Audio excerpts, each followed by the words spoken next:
من دنبال یه عکس برای والپیپر میگشتم که یک دفعه این عکس در پینترست خیلی توجهم را جلب کرد. با خودم گفتم چرا از این گونه دیزاین ها برای افغانستان زیبای ما کسی نساخته؟ کمی سرچ کردم.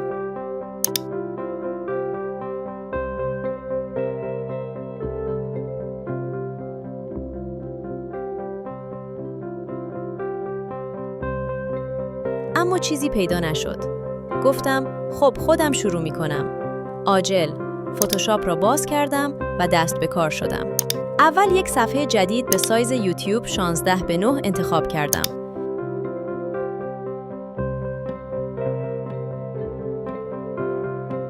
بعد از گرادینت تول برای بک‌گراند 2 رنگ دلخواه خودم را گذاشتم و رنگ‌ها را کمی آجست کردم تا نرم و قشنگ شود.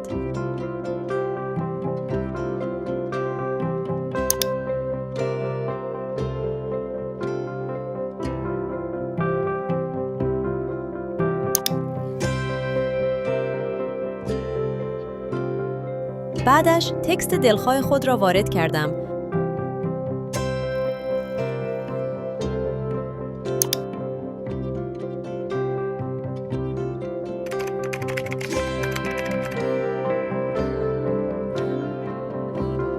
و سایز و پوزیشن تکست را تنظیم کردم تا دقیق جای درستش قرار بگیرد.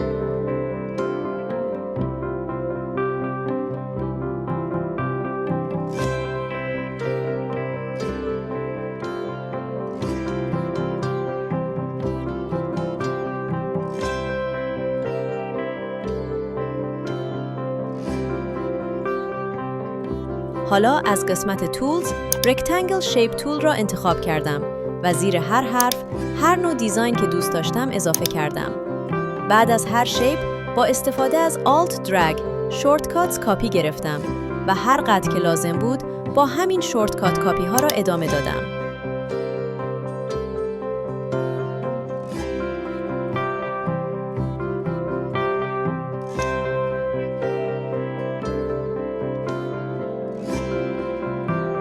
از اینجا به بعد تمام لیرها را به جز لایه گریدینت انتخاب کردم و با شورتکات کنترل جی یک گروپ ساختم.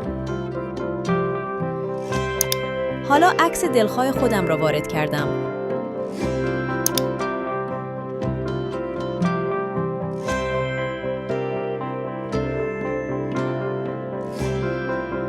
و از آن یک کاپی گرفتم. اگر طریقه کاپی گرفتن را نمی‌دانید، در ویدیوهای قبلی کاملاً با جزئیات توضیح دادم.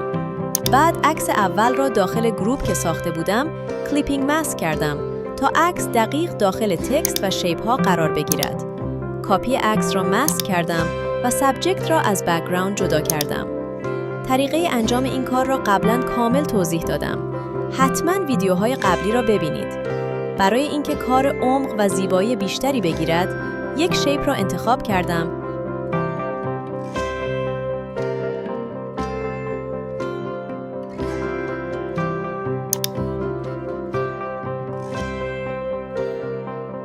و از منوی فیلتر بلور استفاده کردم و مقدارش را ادجاست کردم تا سایه طبیعی تر شود.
و این هم نتیجه نهایی کار.